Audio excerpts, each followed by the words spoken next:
यथार्थ गीता पंचम अध्याय दूसरा भाग 27वां श्लोक और उसके आगे। अर्जुन बाहर के विषयों दृश्यों का चिंतन न करते हुए उन्हें त्याग कर नेत्रों की दृष्टि को भ्रिकुटी के बीच में स्थिर करके भ्रुवो अंतरे का ऐसा अर्थ नहीं कि आंखों के बीच या भौहों के बीच कहीं देखने की भावना से दृष्टि लगाएं। भ्रिकुटी के बीच का शुद्ध अर्थ इतना ही है कि सीधे बैठने पर दृष्टि भ्रिकुटी के ठीक मध्य में सीधे आगे पड़े, दाहिने बाएं इधर उधर चकपक न लगे। नाक की डाणी पर सीधी दृष्टि रखते हुए कहीं नाक ही ना देखने लगे। नासिका के अंदर विचरण करने वाले प्राण और अपान वायु को सम करके अर्थात दृष्टि तो वहां स्थिर करें और सूरत को श्वास में लगा दें कि कब श्वास भीतर गई, कितना रुकी, अब कब श्वास बाहर निकली, कितना देर तक बाहर रही। कहने की आवश्यकता नहीं कि श्वास में उठने वाली नाम ध्वनि सुनाई पड़ती रहेगी। इस प्रकार श्वास प्रश्वास पर जब सूरत टिक जाएगी तो धीरे धीरे श्वास अचल स्थिर ठहर जाएगी, सम हो जाएगी। न भीतर से संकल्प उठेंगे और न बाह्य संकल्प अंदर टकराव कर पाएंगे।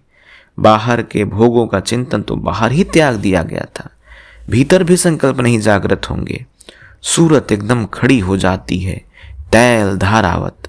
तेल की धारा पानी की तरह टप टप नहीं करती, जब तक गिरेगी धारा ही गिरेगी। इसी प्रकार प्राण और अपान की गति एकदम सम स्थिर करके इंद्रियों मन और बुद्धि को जिसने जीत लिया है, इच्छा भय और क्रोध से रहित मननशील की चरम सीमा पर पहुंचा हुआ मोक्ष परायण मुनि सदा मुक्त ही है। मुक्त होकर वह जाता कहाँ है, क्या पाता है? इस पर श्री कृष्ण कहते हैं कि वह मुक्त पुरुष मुझे यज्ञ और तपों को भोगने वाला, संपूर्ण लोकों के ईश्वरों का भी ईश्वर, संपूर्ण प्राणियों का स्वार्थ रहित हितैषी ऐसा साक्षात जानकर शांति को प्राप्त होता है। श्री कृष्ण कहते हैं कि उस पुरुष के श्वास प्रश्वास के यज्ञ और तप का भोक्ता मैं हूँ। यज्ञ और तप अंत में जिसमें विलय होते हैं वह मैं हूँ, वह मुझे प्राप्त होता है।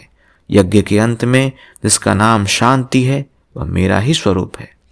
वह मुक्त पुरुष मुझे जानता है और जानते ही मुझे प्राप्त हो जाता है। इसी का नाम शांति है। जैसे मैं ईश्वरों का भी ईश्वर हूं वैसे ही वह भी है। निष्कर्ष, इस अध्याय के आरंभ में अर्जुन ने प्रश्न किया कि अभी तो आप निष्काम कर्मियों की प्रशंसा करते हैं तो कभी संन्यास मार्ग की प्रशंसा करते हैं, अतः दोनों में से एक को जो आपको सुनिश्चित किया हो वह कहिए। श्री कृष्ण ने बताया कि परम कल्याणकारी तो दोनों हैं, परंतु बिना कर्मयोग के संन्यास भी प्रतिफलित नहीं होता है। योग युक्त ही सन्यासी है। योग युक्त के लक्षण बताया कि वही प्रभु है, वह न करता है न कुछ कराता है, बल्कि स्वभाव में प्रकृति के दबाव के अनुरूप ही लोग इस कार्य को करते हैं। जो साक्षात मुझे जान लेता है वही ज्ञाता है, वही पंडित है। यज्ञ के परिणाम में लोग मुझे जानते हैं। श्वास प्रश्वास का जप और यज्ञ तप जिसमें विलय होते हैं मैं ही हूँ। यज्ञ के परिणाम स्वरूप मुझे जानकर जिस शांति को प्राप्त होते हैं वह भी मैं ही हूँ। अर्थात श्री कृष्ण जैसा महापुरुष जैसा स्वरूप उस प्राप्ति वाले को भी मिलता है। वह भी ईश्वरों का ईश्वर, आत्मा का भी आत्म स्वरूप हो जाता है। उस परमात्मा के साथ एक ही भाव पा लेता है। इस अध्याय में स्पष्ट किया गया है कि यज्ञ तपों का भोक्ता महापुरुषों के भी अंदर रहने वाली शक्ति महेश्वर है। अतः इस प्रकार से मद भगवद गीता रूपी उपनिषद एवं ब्रह्म विद्या तथा योग शास्त्र विषयक श्री कृष्ण और अर्जुन के संवाद में यज्ञ भोक्ता महापुरुषस्थ महेश्वर नामक 5वां अध्याय पूर्ण होता है। इस प्रकार श्रीमद परमहंस परमानंद जी के स्वामी अड़गानंद कृत श्रीमद भगवद गीता के भाष्य यथार्थ गीता में यज्ञ भोक्ता महापुरुषस्थ महेश्वर नामक 5वां अध्याय पूर्ण हुआ।